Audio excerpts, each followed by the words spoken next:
Hello and very warm welcome to all of you. कैसे हैं आप सब? मैं आपका मेंटर और आप देख रहे हैं लर्न इंग्लिश विदाउट रूल्स का स्पेशल सेशन जो कि एरर स्पॉटिंग के प्रीवियस ईयर क्वेश्चन पर आधारित है। आज हम यहाँ पर उपस्थित हुए हैं आपके सामने 25वें एपिसोड में मौजूद सभी 15 क्वेश्चन के आंसर और डिटेल एक्सप्लेनेशन के साथ। कभी कभी ये सोच करके बड़ा ताज्जुब होता है कि इतने कम समय में 24 एपिसोड करा चुका हूं। 350 से ज्यादा क्वेश्चन हो चुके हैं और वैसे बच्चे जिन्होंने 1-2 एपिसोड करने के बाद इसे छोड़ दिया था वो शायद अब इस डर से नहीं करते हैं कि मेरा बहुत ज्यादा गैप हो गया है। तो मैं आपको एक सुझाव अपनी तरफ से देता हूं कि आपको करना क्या चाहिए। आप कभी भी उस छोड़े गए जगह से शुरू मत करना। जो करंट एपिसोड चल रहा है आप उसे देखो। आपके लिए पनिशमेंट के तौर पर 24 घंटे के अंदर नॉर्मल बच्चे 1 एपिसोड करते हैं, आपको 2 एपिसोड करना चाहिए। जो करंट में चल रहा है आप उसको करो और पिछले को उसके साथ साथ करते चलो। 7 से 8 दिन में आपका ये पूरा मैनेज हो जाएगा। देखिए, ये जो एरर स्पॉटिंग बताने का तरीका है, यहां पर मैं आपको वो नॉर्म्स बता देता हूं। अगर आप उसे याद रखते हैं, उस पर रिलेटेड सवाल कहीं भी पूछा जाएगा। भारत की किसी भी परीक्षा में, MBA में पूछा जाए, इंग्लिश जहां जहां पूछा जाता है, चाहे वो CHSL में पूछा जाए, CGL में पूछा जाए, कोई भी कैटेगराइजेशन, ठीक है, भले ही ये बैंक का प्रीवियस ईयर है बट ग्रामेटिकल नॉर्म्स वही होते हैं हर जगह पर। तो इसलिए इसे देखना जरूर चाहिए। शुरू से अंत तक देखिए, भगाइए नहीं, हर एक पॉइंट को सुनिए, क्योंकि मैं जो आपके सवाल में है उससे ज्यादा भी कभी कभी कुछ बताता हूं। तो मेरे द्वारा बोली गई बात को सुनेंगे तो सुनी गई बात आपके जहन में रह जाती है। दूसरी बात यहां पर मैं कहूंगा कि जब कभी भी आप सेट बनाने बैठते हैं तो यह तय कर लीजिए कि पिछला जितना बताया हुआ है वो आपके जहन में है। और ये कैसे तय होगा? तो जो पॉइंट आपने नोट डाउन किया है उसको एक बार रिवीजन करने में आपका कोई घाटा नहीं होगा।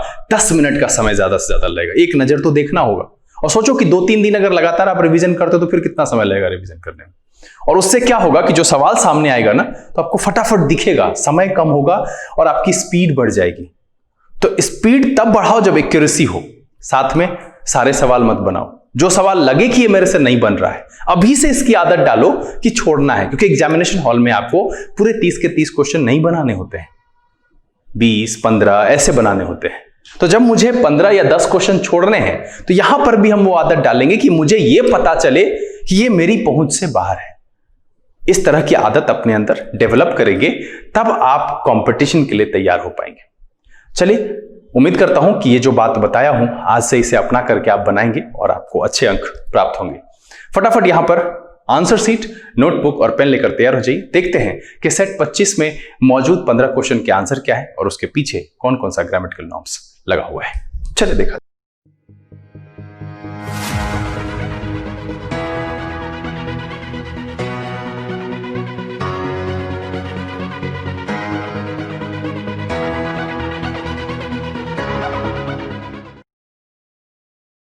आइए हम आज के सेशन की शुरुआत करते हैं और ये जानने की कोशिश करते हैं कि इस सेट 25 में जो मौजूद 15 क्वेश्चन है उसके आंसर क्या है और उसके पीछे कौन कौन सा ग्रामेटिकल नॉर्म्स लगा हुआ है। सेशन को शुरू करने से पहले जो लोग इस चैनल पर नए हैं, चैनल को सब्सक्राइब करना और बेल आइकन को प्रेस करना नहीं भूलेगा, ताकि यहाँ से अपलोड की गई वीडियो की नोटिफिकेशन आपको मिले और आपका कोई भी सेशन मिस ना हो। और वैसे बच्चे जिन्होंने सेट को नहीं बनाया है, वीडियो पॉज कर लीजिए, क्वेश्चन को डाउनलोड कर लीजिए, नीचे डिस्क्रिप्शन में है, बनाइए, तब इस वीडियो को प्ले करके एक एक आंसर को मिलाइए, तब आप सीख पाएंगे। यही एक सही तरीका है। अगर आप लिख रहे हैं तो कोई फायदा आपको नहीं होगा। हर एक एपिसोड की तरह क्वेश्चन आपको यहां पर दिखेगा। हम एक एक करके आपके सामने क्वेश्चन भी रखेंगे, उसमें क्या गड़बड़ी है हम उसकी भी बात करेंगे। चलिए, आपको पता है कि हमने 300 क्वेश्चन ऑलरेडी कर लिया है और आज 364वें क्वेश्चन की बारी है। आज का जो पहला सवाल है, कह रहा है द बोर्ड्स डिसीजन, और आपको पता है ये अपॉस्ट्रोफी एस का प्रयोग हम का, के और की के लिए करते हैं, तो यहां पर ठीक है। हैज प्रोवाइडेड, हैज के बाद V3 लगाते हैं, ये भी ठीक है। Employees with the opportunity to acquire up to 100 shares by the company. अब देखिए कि क्या कह रहा है कि the board's decision has provided, किसको प्रोवाइड किया? एम्प्लॉइज को, कि वो ले सकता है शेयर। तो शेयर किसका लेगा? कंपनी का शेयर। और मैंने क्या बताया था कि जब हम रिलेशन क्रिएट करते हैं तो 2 तरीके से, एक तो एपोस्ट्रोफी एस से और दूसरा ऑफ से। तो यहां क्या हो जाएगा? शेयर्स बाय द कंपनी नहीं, 100 शेयर्स ऑफ द कंपनी, तब जाकर के ये सही होगा। यहां पर जो ये बाय प्रेपोजिशन है वो इसमें गड़बड़ है। हम इसको क्या करेंगे? बाय को यहां से हटा देंगे, इसकी जगह पर ऑफ का प्रयोग करेंगे। क्यों? क्योंकि ये एक प्रकार का रिलेशन है कि कंपनी के जो शेयर हैं उसमें से 100 शेयर जो है वो एम्प्लॉइज ले सकते हैं। क्या कह रहा है? The board's decision has provided employees with the opportunity to acquire up to 100 shares of the company. और तब जाकर के जो 364वें का आंसर हो जाएगा वो हो जाएगा आपका डी। और इसमें हम क्या करेंगे कि बाय को हटा देंगे और उसकी जगह पर ऑफ का प्रयोग करेंगे। क्यों? क्योंकि सवाल में रिलेशन इंडिकेट कर रहा है। ध्यान रखिएगा, ये सब बहुत आसान है। चलिए 65वां सवाल देखा जाए। 65 65वें सवाल में क्या कह रहा है कि their failure to inspect our factories is a clear indications, नहीं इंडिकेशन, अ क्लियर इंडिकेशन। तो यहां पर क्या करेंगे, इसमें जो इंडिकेशंस में एस लगा हुआ है बड़ा ही आसान है, इसको हटा देंगे और इसीलिए जो 65वें का आंसर हो जाएगा वो हो जाएगा सी। बहुत ही आसान सा सवाल है। अगर आप इसको देखिए, मैं जब सवाल शुरू करता हूं मैं धीरे धीरे बताता हूं, मैं हड़बड़ा करके नहीं बताता हूं, मैं तेज रफ्तार में नहीं पढ़ता हूं। मैं बस ये चाहता हूं कि आप कितने भी कमजोर हैं, मेरी बात आप तक 100% पहुंचे। एरर स्पॉटिंग का सबसे अच्छा तरीका है कि ये 15 क्वेश्चन है ना, आप इसको ये टारगेट करो कि 10 + 5 हम ऐसे बनाएंगे 2 अटेम्प्ट में, या नहीं तो हम बनाएंगे 7 + 8 2 अटेम्प्ट में। पहले क्या करेंगे, इसको हम लिखेंगे 2 मिनट, मतलब हर क्वेश्चन पर हम 2 मिनट से ज्यादा नहीं सोचेंगे, 10 बार नहीं पढ़ेंगे, तभी आपकी रफ्तार बढ़ सकती है। आप इसको 1.5 घंटा लगा देते हो, कैसे मजा आएगा? क्या कर रहे हो? ये कोई तरीका नहीं। आप देख लिए सेंटेंस, आप एक बार पढ़ लिए, आपको लगा कि ये मेरी पहुंच से बाहर है, छोड़ देना है उसको। तभी आपका ग्रोथ दिखेगा कि पहले दिन हमने 15 में से 2 किया, दोनों सही हुआ। दूसरे दिन हमने 4 किए, 3 सही हुआ। ये प्रोग्रेस का तरीका है। तो 2 अटेम्प्ट में मैं इसलिए कह रहा हूं, 10 और 5 में इसलिए कह रहा हूं कि एग्जामिनेशन हॉल में कभी कभार ही 15 क्वेश्चन एरर के अब पूछे जाते हैं, पुराने जमाने में पूछे जाते थे। जी हां, मैं जब सेट बना रहा हूं, अभी क्वेश्चंस जब उठाता हूं, टाइप करता हूं, तो मैं वो देखता हूं कि कभी कभी 15 क्वेश्चन भी हैं किसी एक बैंक के एग्जाम में। आज क्या होता है, मैक्सिमम 10 या 5, कभी कभी 6-7 दिखता है। तो आप अपनी सुविधा अनुसार कि आप बिना इरिटेट हुए हर एक पॉइंट को, जब 2 मिनट का समय दिया तो 30 सेकेंड सवाल पढ़ने में लगेगा, 1.5 मिनट उस पर सोचने में लगेगा। हड़बड़ा करके बनाइएगा। अगर आपको यह लगता है कि हम तेजी से बनाएंगे तो मेरा समय बच जाएगा, तो ये गलतफहमी है। हड़बड़ा कर पढ़ने से आप सवाल गलत पढ़ देते हैं, पॉइंट्स को ध्यान नहीं देते। आप देखिए, तेजी से पढ़ के इसको निकलेंगे तो क्या हो जाएगा कि क्लियर इंडिकेशंस ठीक ही लग रहा है, उसके पीछे जो ए लगा हुआ है वो हम देख नहीं रहे हैं, अक्लियर इंडिकेशन, वहां पर एस नहीं होना चाहिए। तो इसीलिए जो 65वें का आंसर यहां पर हो जाएगा सी हो जाएगा। मैं बस इसलिए कह रहा हूं कि स्थिर होकर बनाइए, फुली फोकस्ड। मोबाइल को साइलेंट कर दीजिए, हो सके तो क्वेश्चन डाउनलोड करके लैपटॉप पर रखिए, या मोबाइल पर ही रखते हैं तो एयरप्लेन मोड में डाल दीजिए। बीच में कॉल आएगा, आप डिस्टर्ब होंगे, फिर वो बनाने का सही तरीका नहीं है। आप 7, 10 या 5 सवाल एक अटेम्प्ट में बनाइए बिना किसी से बात किए हुए, तभी आप सीख पाएंगे। एक सवाल बना लिए, सब्जी चलाने चले गए, क्या फायदा? कोई फायदा नहीं है फिर। चलिए 66वां सवाल देखा जाए। 66वें सवाल में कह रहा है कि arranging such a large amount of funds now will be a problem. Why banks are, why यहां पर बिल्कुल संदर्भ के हिसाब से ठीक नहीं है। पहले क्या दे रहा है कि परिणाम है। ये आपको पता है कि हम कारण और परिणाम को बिकॉज से जोड़ते हैं। कि क्या कह रहा है कि arranging such a large amount of funds now will be a problem. क्या कह रहा है कि इतने बड़े अमाउंट को अरेंज करना अब समस्या होगी। क्यों होगी? क्योंकि बड़ा ही आसान सा है। तो यहां पर जो 66वें नंबर में यहां वाई लिख दिया है, यह बिल्कुल गलत प्रयोग है, इसकी जगह पर होना चाहिए बिकॉज। और अब देखिए कि आपका सेंटेंस सही है और इस पर कोई ग्रामेटिकल नॉर्म्स नहीं है, कुछ भी नहीं है। आपको अगर यह लगे कि सर यहां पर कौन से नियम से बना, भैया नियम तो हम भी नहीं जानते हैं। क्यों? क्योंकि इसमें कोई नियम ही नहीं है। ये एक व्यवहारिकता है कि शुरू में परिणाम दिया हुआ है। I am not going to America because I am ill. Why I am ill यहां पर ठीक ही नहीं होगा कि मैं अमेरिका नहीं जा रहा हूं क्योंकि मैं बीमार हूं। I am not going to America because I am ill. तो ये ध्यान रखिए कि एक तरफ परिणाम लिखा हुआ है तो कारण बताने के लिए हम बिकॉज का प्रयोग करते हैं, और भी करते हैं, लेकिन यहां पर बिकॉज मेरा सुटेबल है तो हम उसी को मान लेते हैं। यहां पर क्या कह रहा है कि arranging such a large amount of funds now will be a problem because banks are usually not open। और आपको यह लग रहा होगा कि R के साथ ओपनिंग होना चाहिए, इस गलतफहमी में नहीं रहिएगा। ओपन का मतलब खुला हुआ भी होता है, ये खुला हुआ, खुला इसका मतलब होता है नाउन, ये नाउन की तरह भी काम करता है। तो ओपन जब वर्ब करेंगे तब ना जी, जैसे वर्क यूज करते हैं तो वर्क एक वर्ब भी है, आई एम वर्किंग। और कैसे कहते हैं हार्ड वर्क, कहते हैं गुड वर्क, तो वहां पर तो वो नाउन है। तो ये ध्यान रखना है, शब्दों के खेल में फंसिएगा नहीं। इसीलिए जो 66वें का आंसर हो जाएगा आपका वो हो जाएगा बी। हम यहां क्या करेंगे, वाई को हटा देंगे और उसकी जगह पर बिकॉज़ का प्रयोग करेंगे। बड़ा ही आसान है, पहले परिणाम लिखा हुआ है, बाद में रीजन बता रहा है। चलिए 67वां सवाल देखा जाए। 67th में कह रहा है कि if the manufacturing sector continues to grow at the same rate for the next few months I think. अब देखिए सेक्टर कंटिन्यूज प्रेजेंट है सबसे पहले, ठीक है, मतलब यहां पर लगा हुआ है प्रेजेंट इस हिस्से में, और क्या है, इफ लगा हुआ है कि if the manufacturing sector continues करता है।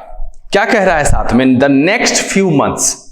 तो जब ही लिख रहा है नेक्स्ट फ्यू मंथ, बात को पकड़िए, क्या लिख रहा है, नेक्स्ट फ्यू मंथ्स। इसका मतलब है कि यहां फ्यूचर की बात कर रहा है, और जब फ्यूचर की बात कर रहा है तो हैज हम कब लगाते हैं, जब कि भाई कुछ हो जाता है, फिनिश हो जाता है, तब हम लगाते हैं, वो सिक्योर हो जाता है, हाँ भाई ये है, मैंने कर लिया है, तब हम हैज लगाते हैं। होना क्या चाहिए, विल हैव। यहां पर हैज को हटाएंगे और उसकी जगह पर फ्यूचर का एक्सप्रेशन लगाएंगे कि विल हैव का, और तब जाकर के सही होगा। क्यों कह रहा है next few months I think, मैं सोचता हूं, है ना, it will have a high growth rate this year, कि जिस तरीके से ये हो रहा है कि if the manufacturing sector continues to grow, मतलब जिस तरीके से बढ़ रहा है अभी, मुझे ये लगता है कि आने वाले कुछ महीनों में इसके पास होगा। विल हैव नेक्स्ट लगा हुआ है, उसी से समझिए, और इसीलिए जो 67वें का आंसर हो जाएगा वो हो जाएगा डी। देखिए यहां पर क्या है ना कि मैं बार बार कहता हूं कि न्यूज़पेपर रीडिंग बहुत जरूरी है, न्यूज़पेपर रीडिंग बहुत जरूरी है। आपको लगता होगा सर कुछ समझ में तो आता नहीं है, हम बार बार कहते हैं रीडिंग जरूरी है, रीडिंग जरूरी है। अरे शुरू में एक ही दिन में आ जाएगा। शुरू में पहले पढ़ो, पहले उच्चारण करना सीखो, फिर पढ़ना सीखो, और जैसे पढ़ना आ जाएगा ना मीनिंग भी धीरे धीरे आने लगेगी, भरोसा तो करो। चलो अगला सवाल देखते हैं। मैं एक ही बात बोल बोल कर थक गया हूं, लेकिन आप लोग हमेशा लगे रहते हैं जुगाड़ में, कोई शॉर्टकट मिल जाए ढूंढो, हमको तो नहीं पता है भाई। कह रहा है कि दो ही has promoted to the bank's board as a director. अब बताइए कि ही हैज प्रमोटेड जब लिखे, हमने लिखा ही हैज प्रमोटेड। अब अगर कोई ये चीज बोला ना कि हमको ये समझ में नहीं आ रहा है सर, दांत तोड़ देंगे सबका। हम आजकल वॉइस ही पढ़ा रहे हैं हम, ठीक है। आगे क्या कह रहा है देखिए, कह रहा है कि दो ही has promoted to the bank's board as a director. इसका मतलब इसको डायरेक्टर बनाया, ये नहीं बना डायरेक्टर जी, सेंटेंस पढ़ के तो ही लग रहा है डायरेक्टर ये। और जब ये डायरेक्टर बना तो बनाने वाला कोई और है, दैट मीन्स कि ये ऑब्जेक्ट है। बैंक की जो कोर कमिटी होगी, जो सिलेक्शन करती होगी या जो प्रमोशन करती होगी, जो एचआर डिपार्टमेंट होगी, वो न किया प्रमोट, तो यहां क्या होना चाहिए,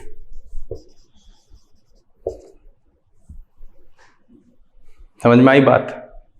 देखिए क्या कह रहा है, अब पढ़िए कि दो ही has been promoted to the bank's board as a director, क्योंकि इसको किया गया है डायरेक्टर के पद पर प्रमोट। पहले किसी और पद पर था, बैंक्स बोर्ड में ले गया, डायरेक्टर बना दिया, तो बनाने वाला कोई और होगा, जो भी उसका चयन कमिटी है, जो भी रिक्रूटमेंट का सेल है। तो इसका मतलब है कि दिस वन इज ऑब्जेक्ट।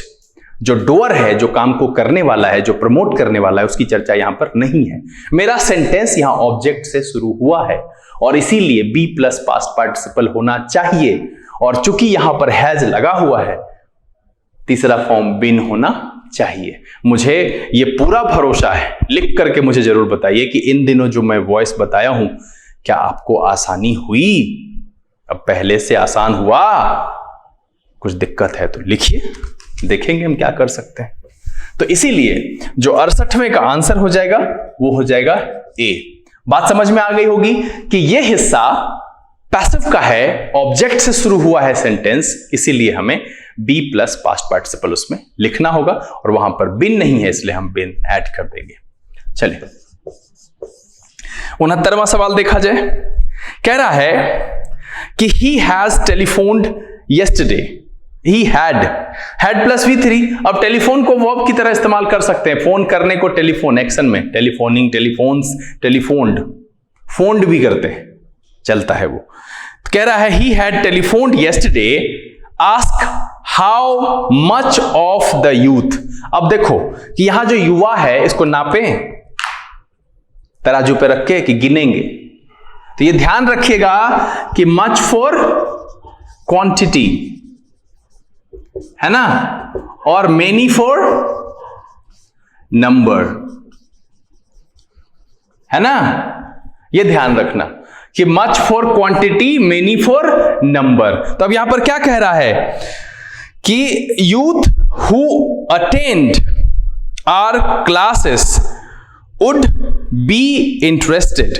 ठीक है, he had telephoned yesterday to ask how many of the youth who attend our classes would be interested. और तब जाकर के यहां जो मेनी है इसकी जगह मच की जगह पर हम लगाएंगे, क्योंकि संख्या की बात कर रहा है, मात्रा की बात नहीं कर रहा है, और इसीलिए जो इसका आंसर हो जाएगा वो हो जाएगा 69 का बी। ये ध्यान रखिएगा कि much for quantity, many for number.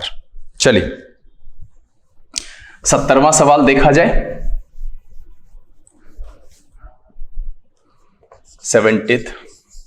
370वां सवाल कह रहा है वी आर फोर्स्ड। अब देखिए फोर्स्ड इनटू नहीं, फोर्स्ड टू, बड़ा ही आसान है, फोर्स्ड टू, यहां पर इनटू लिखना गलत है।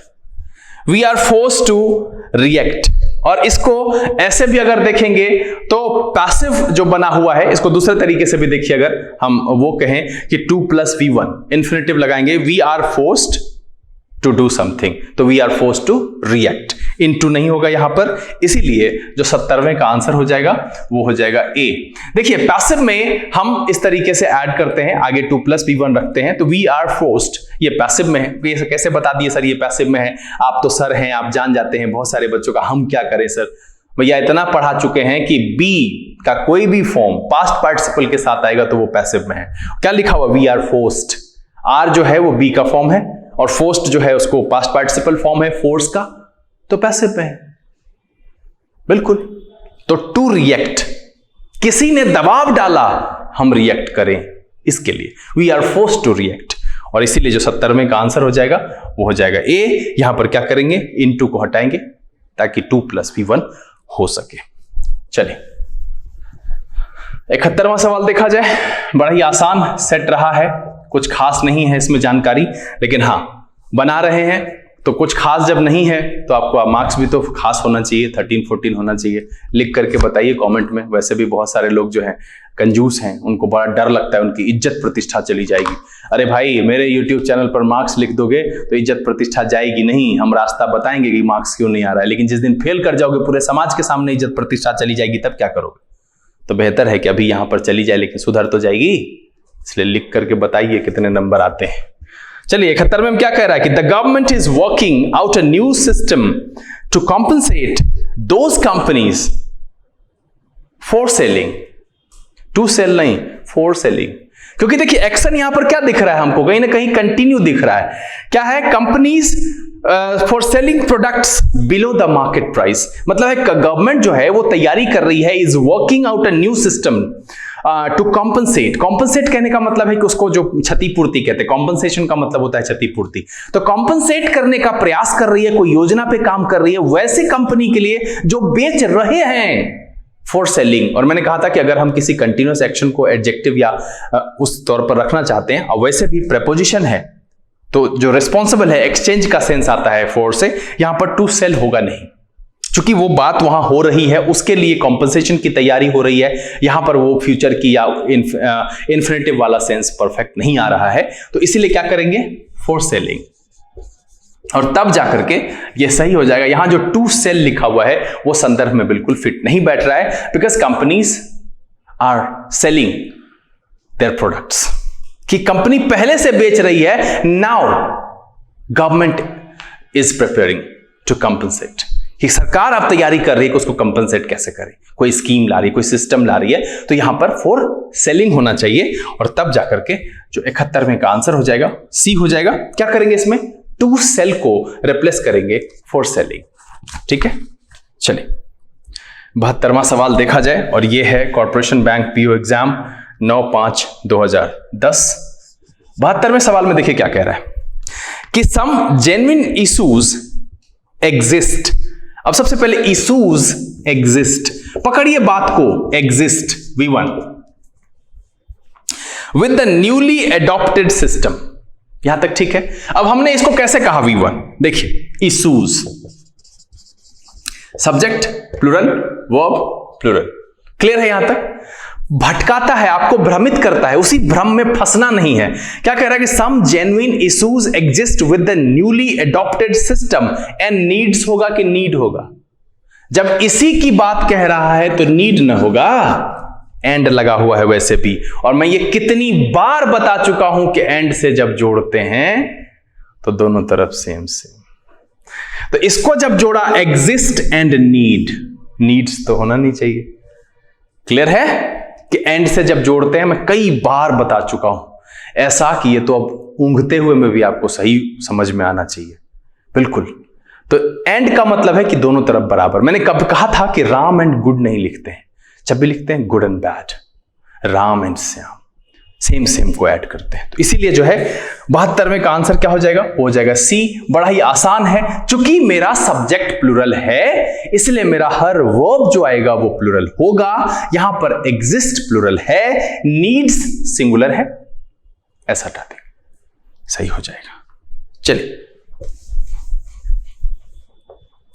73वां सवाल देखा जाए, 73 कह रहा है whether or not to confront them about their role in the matter is a decision which is yet to take। अब देखिए डिसीजन क्या है, ऑब्जेक्ट है ना, और इसके लिए इसको लिया ना which, तो is yet to be taken ना, this one is object passive। Simple सा है, आसानी से समझिए। कह रहा है कि whether or not to confront them about their role in the matter is a decision, और उसको आगे बढ़ाया विच, दैट मीन्स किसको बना लिया, सब्जेक्ट, दिस वन। अब इस हिस्से का देखिए कि इस हिस्से का सब्जेक्ट है ये, जो कि एक्चुअल में क्या है, ऑब्जेक्ट है। और जब हम ऑब्जेक्ट से लिखते हैं तो हम बी प्लस पास्ट पार्टिसिपल लिखते हैं, क्या हो जाएगा, is yet to be taken, और तब जाकर के ये बिल्कुल सही हो जाएगा। और इसीलिए 73वें का जो आंसर होगा डी होगा।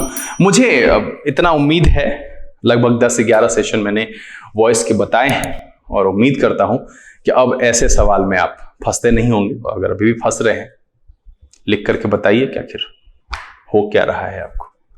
हाँ, तभी तो इलाज बताएंगे। डॉक्टर साहब को बीमारी नहीं बताइएगा तो इलाज कहां से बताएंगे। डॉक्टर साहब हो रहा है तो भी क्या, ले लो कोई भी दवाई, क्या हो रहा है बताइए। चलिए 73वें का सवाल का आंसर क्या हो गया, डी। क्यों, क्योंकि ये ऑब्जेक्ट से शुरू हुआ है, इसमें हम पैसिव यानी कि बी प्लस पास्ट पार्टिसिपल का प्रयोग करेंगे। चलिए फटाफट 74वां सवाल देखा जाए। कह रहा है the government is still in the process of, आपको पता है ना, of plus verb 1 plus ING, of नहीं, इसको ऐसे मानिए प्रेपोजिशन, पता था, आफ्टर स्टेइंग, ऑफ डूइंग, ऐसा, ऑफ फाइनलाइजिंग, तो यहां पर प्रेपोजिशन है ये। तो यहां पर क्या होना चाहिए, देखिए कि फाइनलाइज तो बिल्कुल यहां नहीं होने वाला है। क्या कह रहा है, गवर्नमेंट इज स्टिल, सिंपल सा है कि is still in the process of finalizing, मतलब है कि करने के प्रोसेस में है अभी भी, गोइंग ऑन ना, इसीलिए ऑफ के बाद वैसे भी या तो हम नॉर्मल नाउन लगाते हैं, नहीं तो वर्ब लगाते हैं, तो वर्ब 1 प्लस आईएनजी का प्रयोग करते हैं। और इसीलिए जो इसका आंसर हो जाएगा 74वें का बी। देखिए, मैं पिछले एपिसोड की तरह जो 24 तक का सफर रहा है उसमें मैं बहुत ज्यादा बोलता था, क्या ये हुआ ऐसा हुआ। मैं इतनी बार बोल चुका हूं कि अब आपको उबाऊ लगेगा, इसलिए मैं इस पर ज्यादा पॉइंट्स नहीं बोलता हूं। मैं कई बार बता चुका हूं कि प्रेपोजिशन के बाद नॉर्मल नाउन का प्रयोग करते हैं। डेफिनेशन से भी तो क्लियर होता है कि preposition is a word which comes before noun and pronoun. Simple सा नाम ही है प्रेपोजिशन, जिसका पोजीशन पहले होता है किसी से क्या, नाउन और प्रोनाउन से पहले होता है। तो अब यहां पर क्या है कि मुझे जब जो ट्रेडिशनल मेरा नाउन प्रोनाउन है अगर वो नहीं दिया हुआ है तो हम वर्बियल नाउन लिखेंगे। दैट मींस कि हम वर्ब 1 प्लस आईएनजी का प्रयोग करते हैं यहां पर। तो वही चीज यहां पर है और मैं इसको कई बार बता चुका हूं। तो इसीलिए जो इसमें क्या हो जाएगा, फाइनलाइज्ड की जगह हो जाएगा फाइनलाइजिंग, और इसलिए 74वें का जो आंसर हो जाएगा वो हो जाएगा बी। चलिए 75वां देखा जाए। ये तो बड़ा ही आसान सा सवाल है, व्यवहारिक सवाल है। जी हां, और ये किस किस का सही हुआ है लिख करके बताना जरूर। कह रहा है कि according to government estimates at least 4 million tons, नहीं 4 मिलियन टन्स, टन में है 4 मिलियन, वो एक साथ नंबर है। 4 मिलियंस क्यों लिखेंगे, 4 मिलियन टन्स, ये ध्यान रखिएगा। तो मिलियन में से एस हट जाएगा और इसीलिए जो यहां पर क्या हो जाएगा 75वें का आंसर हो जाएगा बी। बड़ा ही व्यवहारिक सा सवाल है, ये सब आप आम बोलचाल में इस्तेमाल करते हैं। और अगर आप ग्रेजुएट हैं और अगर इस तरह के सवाल को नहीं पकड़ पाते हैं तो आपको भैया बेसिक पर बहुत काम करने की जरूरत है। और बेसिक पर काम करने का मतलब है, फिर से मैं बोलूंगा, न्यूज़पेपर पढ़िए। चलिए 76वां सवाल देखा जाए, 76th। कह रहा है in our experience people usually value things that they have to pay off. अब देखिए, ये पे ऑफ और पे फॉर, ये दो है, इस दोनों का अलग अलग मीनिंग होता है। अब इसका मतलब होता है दंड देना, या किसी को अगर मान लीजिए किसी कारीगर से आप काम करवा रहे हैं या किसी से कोई काम ले रहे हैं तो उसको मेहनताने की रकम दे देना और उसको काम से निकाल देना। तो दंड देना या फिर मेहनताने की रकम देकर के निकाल देना, इस सेंस में इसका प्रयोग करते हैं। अब जरा इसका पढ़िए क्या कह रहा है कि in our experience people usually value things that they have to pay of more than those that they receive free of cost. यहां तो वो बात नहीं कह रहा ना, बात क्या कह रहा है कि लोग उस चीज को वैल्यू देते हैं जिसके लिए उन्हें भुगतान करना पड़ता है, पैसा चुकाना पड़ता है। और पे फॉर का मतलब होता है भुगतान करना। ये ध्यान रखिएगा, दो फ्रेजल वर्ब है। इसका मतलब होता है दंड देना, मेहनताना देकर निकाल देना, और इसका मतलब होता है भुगतान करना। तो मतलब क्या है, यहां कह रहा है कि लोग उस चीज को ज्यादा वैल्यू देते हैं जिनके लिए उन्हें भुगतान करना पड़ता है। किसकी तुलना में, जो उन्हें फ्री मिल जाता है। एक्चुअली जैसे क्लास फ्री मिल रहा है, जहां से आप सब्सक्रिप्शन खरीदे हुए हैं बड़ा वैल्यू है उसका, लेकिन फ्री में ज्ञान मिले क्या फर्क पड़ता है। तो यही चीज है यहां पर कि पे फॉर का मतलब होता है भुगतान करना और पे ऑफ का मतलब होता है दंड देना या मेहनताने की रकम देकर काम से निकाल देना। तो इसीलिए सबसे पहले यहां तो हो गया पे फॉर, और इसीलिए जो इसका आंसर हो गया वो हो गया सी। क्लियर है। अब यहां एक बात पर मैं आपको ध्यान दिलाना चाहूंगा कि डिग्री बताने के समय में मैंने आपको बताया था कि we always compare in the case of similarity, और पॉजिटिव वाले में मैंने बताया था कि सिंगुलर के लिए दैट, प्लूरल के लिए दोज का प्रयोग करते। देखिए यहां पर दोज हुआ है, कंपैरेटिव तो है ही सेंटेंस कि मोर देन दोज। क्या ये दोज सही है? तो देखिए पीछे क्या लिखा हुआ है, थिंग्स। दोबारा नहीं लिखा थिंग्स। क्यों भाई? क्योंकि थिंग्स की ही बात कह रहे हैं कि वैसी वस्तुएं जिसके लिए हमने पे किया और वैसी वस्तुएं जो हमको फ्री मिली। तो दो बार वस्तु लिख रहे हैं। और मैंने क्या कहा था कि रिपीट जब करते हैं तो रिपीट करने के केस में दोबारा नहीं लिखते हैं। जब रिपीटेशन आता है तो हम नहीं करते हैं। सिंगुलर के लिए दैट, प्लुरल के लिए दोज। बिल्कुल सही यूज है। मैं ये क्यों बताया? ताकि इंपॉर्टेंट है, रिवीजन कर लीजिएगा अगर जहन में नहीं है तो इसीलिए क्या हो जाएगा, 76वें का जो आंसर यहां पर हो गया वो हो गया सी। ध्यान रखना है, दो फ्रेजल वर्ब है। पे ऑफ का मतलब होता है दंड देना या मेहनत आने की रकम देकर निकाल देना। पे फॉर का मतलब होता है भुगतान करना। चलिए 77वां सवाल देखा जाए। 77वें सवाल में कह रहा है कि at present China is the world's leader manufacturer, नहीं लीडिंग मैन्युफैक्चरर मतलब सबसे ज्यादा निर्माण करने वाली, या लीडर मैन्युफैक्चरर। और देखिए इसमें कोई ग्रामेटिकल रूल नहीं है, ये एक व्यवहारिकता का नियम है। और वैसे कह रहा है at present China is the world's leading manufacturer of environment friendly products. तो इसलिए यहां पर क्या हो जाएगा, लीडिंग मैन्युफैक्चरर, निर्माता है। मैन्युफैक्चर मतलब नहीं, वो सेंस नहीं, वहां बनाना पड़ेगा लीडिंग प्रेजेंट पार्टिसिपल, उसके आगे एक नाउन लगाना पड़ेगा मैन्युफैक्चरर। तो इसीलिए जो है 77वें का क्या आंसर हो जाएगा, ये हो जाएगा बी। और ये सब ज्ञान जैसे सर को मिला वैसे आपको भी मिल सकता है, बस पेपर पढ़िए तभी मिलेगा ये ज्ञान। तो 77वें का बी हो गया। और आज के सेशन का आखिरी सवाल क्या कह रहा है, ओवर 80% फ्रॉम अस, नहीं over 80% of us. From us क्यों होगा, हम में से, रिलेशन की फिर बात यहां पर है। तो over 80% of us feel that if we, आगे जो भी है सबका सब सही है, तो यहां पर क्या हो जाएगा, 78वें का जो आंसर हो जाएगा वो हो जाएगा ए। हम इसमें क्या करेंगे, फ्रॉम का यहां पर गलत प्रयोग हुआ है, उसमें होना चाहिए ऑफ ओवर 80% ऑफ अस, तब जाकर के ये मेरा सेंटेंस सही हो जाएगा। उम्मीद करता हूं कि आज के सेशन में जो ये 15 क्वेश्चन आपके सामने रखे गए सब आपको समझ में आ गया होगा, इसका एक्सप्लेनेशन, आपको अच्छे अंक प्राप्त हुए होंगे। आप अपने मार्क्स नीचे लिख करके सूचित जरूर करें। मैं बोलता हूं आप सीरियसली नहीं लेते हैं, लेकिन आपके ना लिखने से आपको तो कुछ नहीं होता है, बट मुझे लगता है कि पता नहीं आप लोग इंटरेस्ट क्यों नहीं ले रहे हैं, क्या मैं बता नहीं पा रहा हूं ढंग से, या आपको समझ में नहीं आ रहा है। कोई भी परेशानी है नीचे लिखिए जरूर। मैं आपसे बस ये रिक्वेस्ट करूंगा, अपील करना चाहूंगा कि एंगेज होइए चैनल के साथ। लिखते हैं तो मुझे अच्छा लगता है कि इतने बच्चे पढ़ रहे हैं, उनको फायदा पहुंच रहा है। आज के सेशन में जो दो महत्वपूर्ण बातें यहां पर हुई, एक तो पहला हुआ वो कि मच और many, much for quantity, many for number. दूसरी बात जो हमने की वो की पे ऑफ, मतलब है दंड देना या मेहनताने की रकम देकर निकाल देना, और पे फॉर मतलब होता है भुगतान करना। बाकी सब तो कॉमन ही था, पिछले दिन के थे, और साथ ही कुछ व्यवहारिकता पर आधारित सवाल थे। उम्मीद करता हूं कि एपिसोड आपको अच्छा लगा होगा। अगर ये वीडियो आपको पसंद आया आप इसे लाइक कर दें। अगर आपने चैनल सब्सक्राइब नहीं किया है प्लीज सब्सक्राइब कर लीजिए और बेल आइकन जरूर प्रेस कीजिएगा, ताकि यहां से अपलोड की गई वीडियो की नोटिफिकेशन आपको मिले, आपका कोई भी सेशन मिस ना हो। जो लोग पहले से जुड़े हुए हैं, खैर करते तो है नहीं, फिर भी मैं रिपीट कर देता हूं कि जो लोग पहले से जुड़े हुए हैं वो इसे ज्यादा से ज्यादा सोशल नेटवर्किंग साइट पर शेयर करें, पढ़ें, पढ़ाएं, खुश रहें, मस्त रहें।